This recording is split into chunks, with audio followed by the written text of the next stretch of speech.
Ouça agora a palavra de Deus ministrada pelo pastor Pedro Aragão.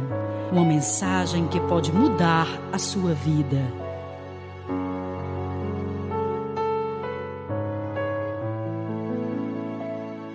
Boa noite a todos, a paz do Senhor, amém?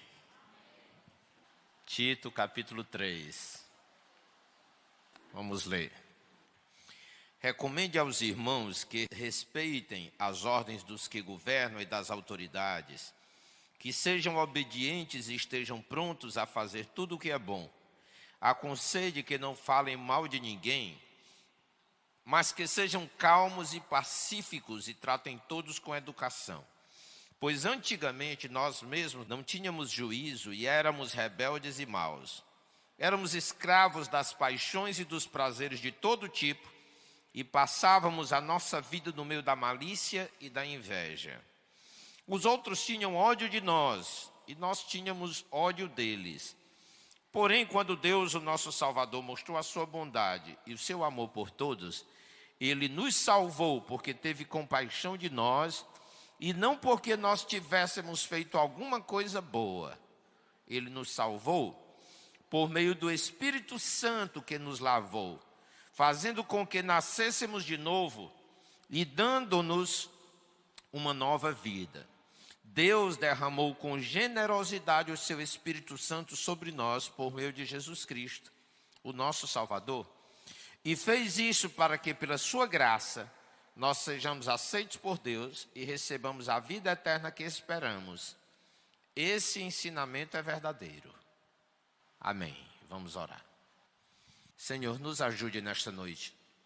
Estamos aqui mais uma vez na Tua presença, reconhecendo que precisamos da Tua misericórdia e precisamos ouvir a Tua voz.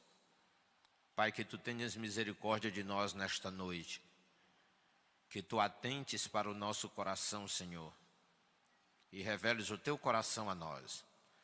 Que Tu estejas falando conosco, Senhor, e nos conduzindo em tudo conforme a Tua vontade.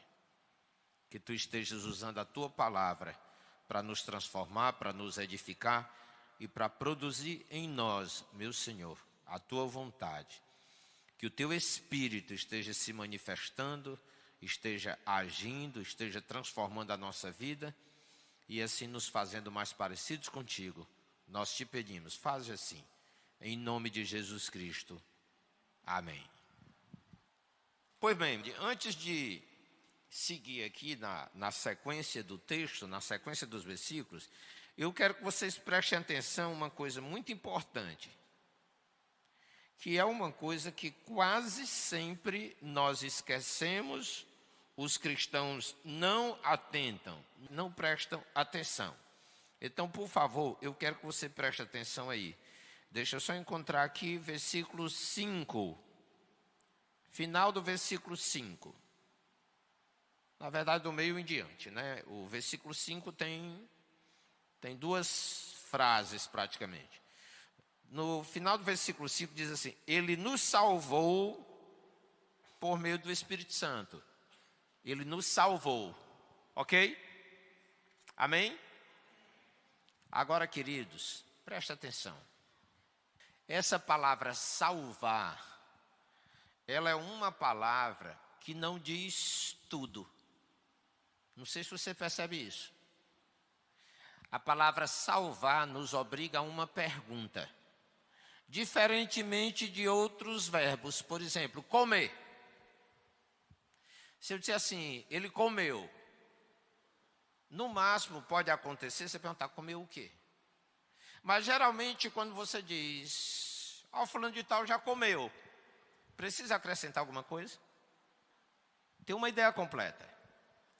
Mas a palavra salvar não tem uma ideia completa. A gente pensa que está completo. Mas a palavra salvar na Bíblia não tem uma ideia completa. O que eu quero dizer com isso? Então vou só lhe mostrar. Ele nos salvou, mas a palavra salvar implica numa outra pergunta. Salvou de quê? De quem? Porque salvar tem a ver com livrar de perigo, livrar de uma situação complicada, livrar de alguma coisa que nos seja contrário ou incômodo, ou até mortífero.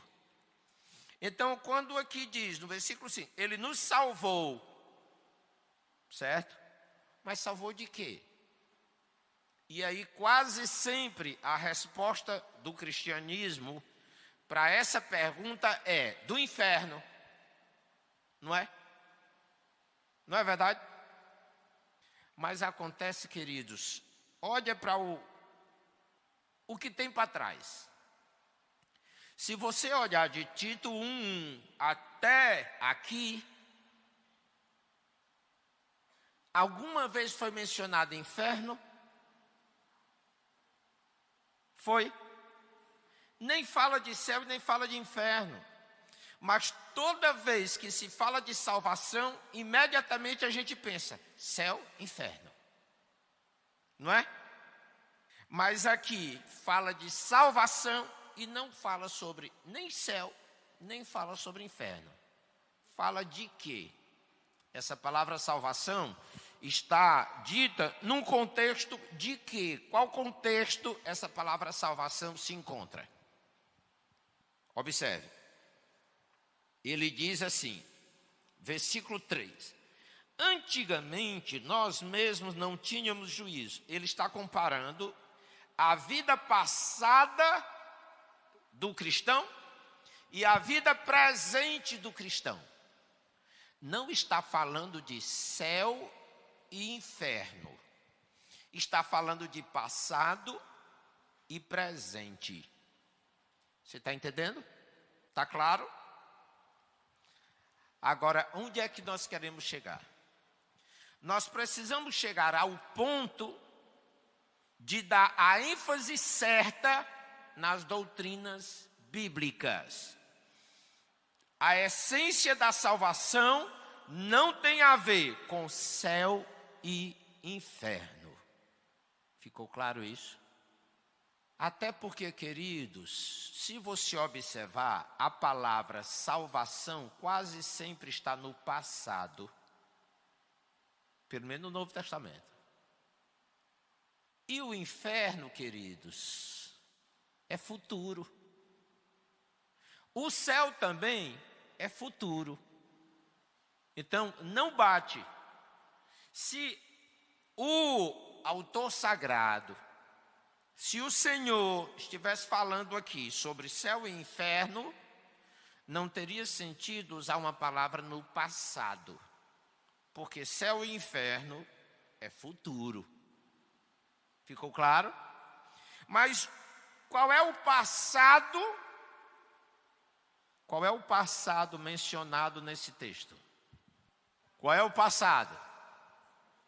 Olha, aqui tem uma palavra que não tem como desvincular do passado. Antigamente. Antigamente é o quê? Passado. Talvez aí as outras versões tenham outra expressão, outra palavra. Outrora, mesma coisa. Antigamente, pode mudar a expressão, mas o sentido é o mesmo. Algo que aconteceu no passado. E o que acontecia no passado? Aí ele começa a dizer: não tínhamos juízo, ou éramos nécios, éramos rebeldes, éramos maus, passado, éramos, ok? Éramos escravos das paixões, éramos escravos dos prazeres de todo tipo, e passávamos tudo no passado, a nossa vida, no meio da malícia e da inveja. Os outros tinham ódio de nós e nós tínhamos ódio dos outros. Passado.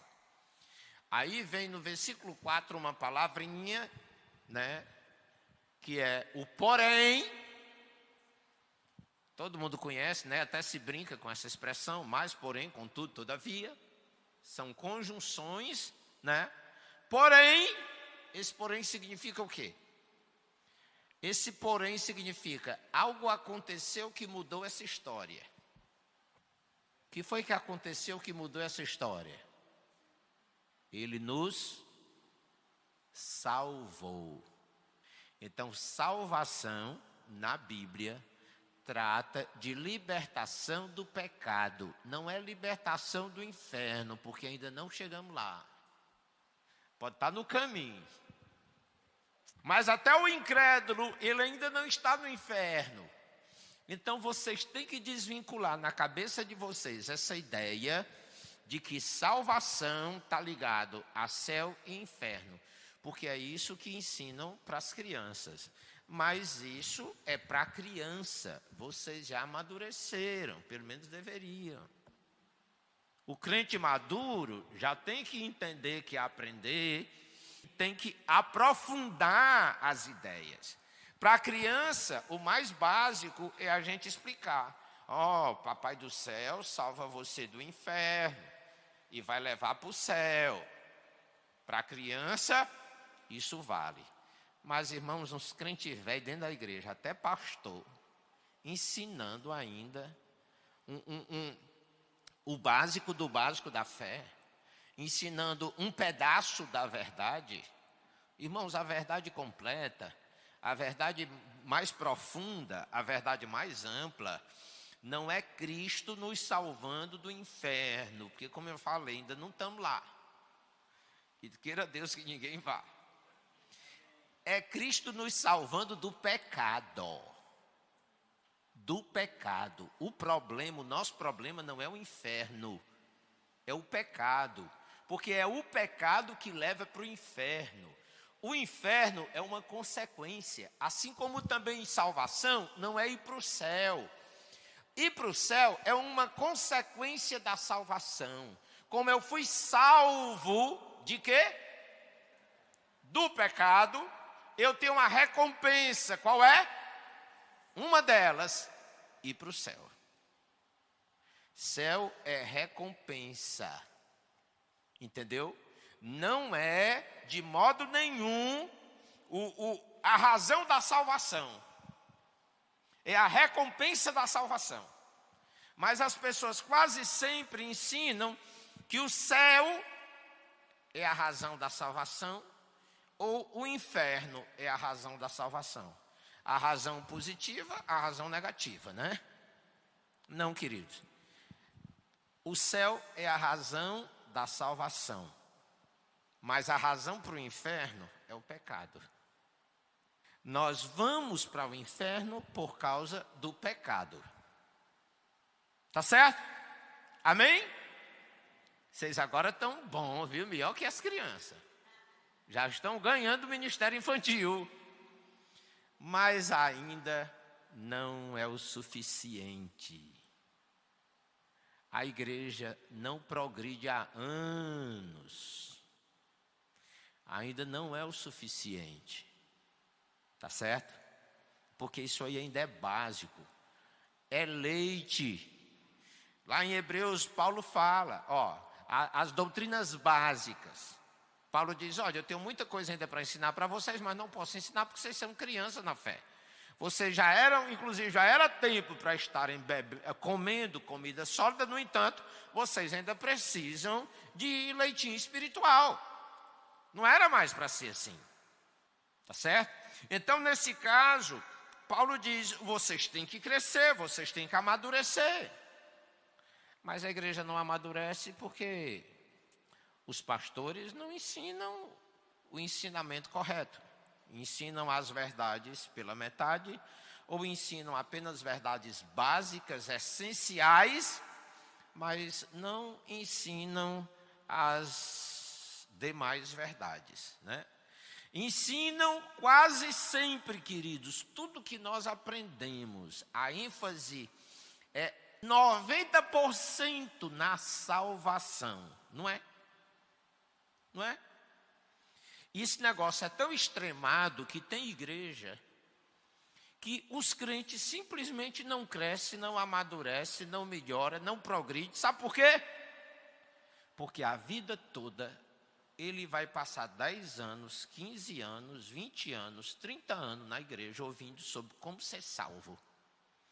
Quando tem tantas outras coisas mais preciosíssimas para a gente aprender e conquistar. Vocês estão entendendo? Isso é um padrão nas igrejas. Aí o que acontece? Qual o resultado disso? Você tem igrejas imaturas que nunca crescem, que eles passam pela experiência de salvação, ficam dentro da igreja anos e anos esperando o céu chegar, Jesus voltar ou Jesus levar, e não passa disso. A vida espiritual se resume então, passa a ter o ritual, mesmo ritual que nós tínhamos no catolicismo. Vem para a missa, vem para o culto, escuta a pregação, ouve pregação, canta corinho, ouve corinho, mas crescimento não tem. Você chegou ali naquele patamar que o pessoal acha que é o auge da coisa, e aí você pega o ticket celestial, vou para o céu,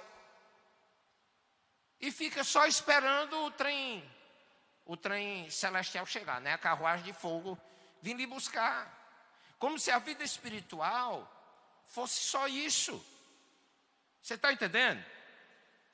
Queridos, aqui Paulo está falando para Tito que existe um passado e um presente. Mas existe um futuro também, mas esse futuro não é a ênfase da Bíblia. A ênfase da Bíblia não é o futuro, é o presente, nem é o passado. Nós temos crentes se orgulhando do que fizeram de ruim. E a igreja estimula isso, né? Então, esse evangelho que nós conhecemos não é o evangelho da Bíblia. Você está entendendo? Não é o evangelho da Bíblia. E nós temos que crescer. Irmãos, é o seguinte, agora, todo mundo pode dizer, e com razão, mas pastor, a salvação não é importante? Claro que é. Sem salvação, nada mais acontece. Mas o objetivo não é só salvar você. O objetivo de Jesus é transformar você e fazer com que você fique parecido com Ele. Na verdade, a Bíblia diz que não é parecido com Ele, é igual a Ele. Efésios diz assim, até que todos cheguemos à medida da estatura de Cristo, para que não sejamos mais como criança. Quando é que eu amadureço? Quando é que eu deixo de ser criança espiritual? É quando eu estou cada vez mais parecido com Jesus. Não é quando eu me converti. Isso aí é a porta de entrada. Tu está entendendo? Agora, sem a porta de entrada, claro que nada acontece. Mas, meus irmãos, por mais linda que seja a porta de entrada, se você chegar num lugar e olha, porta linda, que maravilha, lhe dá vontade até de entrar para ver o que tem dentro, né? Aí você passa pela porta e não vê nada dentro. Vocês já assistiram os filmes assim? Você passa aquela porta, aquela coisa mais linda do mundo, mas passa pela porta, você procura, não vê nada dentro. Tipo aquelas construções inacabadas ou destruídas. Uma porta linda, mas você entra, passou, não vê nada dentro. Isso não é porta, isso é portal. Isso é do espiritismo, não é do cristianismo. No cristianismo, você passa pela porta, Jesus disse, eu sou a porta. Mas quando você passa, tem um castelo depois da porta. Entendeu? Tem uma sala do trono. Tem uma grande ceia. Tem uma mesa onde se sentam todos os santos. Mas, irmãos, parece que a igreja atual se limitou a passar pela porta. Passar pela porta. Olha aqui, querido, ó. Versículo 5. Ele nos salvou porque teve compaixão de nós. E não porque nós tivéssemos feito alguma coisa boa. Compaixão. Entendeu? Aí ele diz, vem para cá. Eu vou te adotar como filho. Tu vai deixar de ser mendigo, tu vai deixar de ser empregado, tu vai ser meu filho. Entra, entra. Aí a gente chega assim como um mendigo. Aí se encosta na porta e fica ali até com medo de sentar. A gente fica assim na porta do evangelho. Fica assim. Aí o Senhor diz, senta. Aí a gente fica assim. Como quem diz, e posso? Vocês estão entendendo? Queridos, olha, a vida espiritual da maioria das pessoas na igreja é assim. Nossa espiritualidade, que nisso nós deveríamos ser intrépidos. Inclusive, Hebreus diz isso. Tendo, pois, confiança para entrarmos no Santo dos Santos, acheguemo-nos a Ele em plena certeza de fé. A gente não entra com fé na presença de Deus. A gente entra acabrunhado, como diz o Matuto, né? A gente entra desconcertado, meio jeca tatu. Sentando pelos cantos, se acocorando nos cantos. Porque a gente não consegue acreditar que esse amor, essa compaixão de Deus foi de fato tão grande, porque nós sabemos que não merecemos e não conseguimos entender como que alguém tão grandioso, tão poderoso, tão puro, tão perfeito e tão santo ama alguém como nós. O nosso orgulho muitas vezes nos leva a se exaltar, mas no fundo, nós sabemos que não merecemos o que temos. Mas foi dado de graça. Entendeu? Foi dado de graça. Essa parte o pessoal prega, só não prega uma coisa importante. Que esse é um privilégio para quem foi salvo. E salvação, já expliquei para vocês, comecei por aí. Salvação é deixar o passado para trás. Salvação não é porque Deus diz, agora você vai para o céu comigo. Não. Salvação é porque Deus diz, e aqui diz quem faz isso é o Espírito Santo, não existe autossalvação, mas a Bíblia diz que a salvação é um processo do Espírito Santo. Versículo 5 diz, Ele nos salvou por meio do Espírito Santo que nos lavou. Sem lavagem, não tem salvação, gente. Salvação é quando o Espírito pega alguém imundo de pecado e lava, purifica. Entendeu? O pessoal pensa que salvação e graça, usamos muito o nome da graça, é Deus pegar um imundo e botar na casa pura dele, na presença pura dele. Não existe isso na Bíblia. Deus não aceita as nossas imundícies. A salvação e graça é Deus pegar um imundo e lavar. Você está entendendo? Levar um imundo sujo, irmão, ninguém quer. Não é verdade? Até um cachorro sujo, quando você pega no meio da rua, a primeira coisa que você faz é dar um banho nele. Você não quer um cachorro rabugento dentro da sua casa. Ai, eu amo tanto esse cachorrinho. Vem, filho, pode ficar aí, sujinho, pode continuar fedendo. Ninguém faz isso. Não é verdade? Eu amo você, mas minha casa é limpa. Então vou tirar a tua sujeira. O problema é que algumas coisas do cristianismo diz assim, e hoje a teologia cristã moderna diz assim, eu amo você e vou aceitar a tua sujeira. Eu amo você e vou aguentar a sua sujeira. Eu amo você e vou cheirar a sua sujeira. Não existe isso na Bíblia, queridos. Não existe esse Deus que ama você e por isso vai aceitar a sua sujeira. Não existe esse Deus na Bíblia. Entendeu? O Deus da Bíblia, ele diz, eu amo você e por isso eu vou lhe lavar. E aí nós estamos falando de uma palavra muito mal usada, muito mal interpretada, e que ela faz parte da salvação. É a continuidade da salvação, é a confirmação do processo salvatório ou salvífico. Sabe qual é? santificação, sem a qual ninguém verá o Senhor. Essa palavra santificação é o mesmo sentido aqui dessa expressão. O Espírito nos lavou.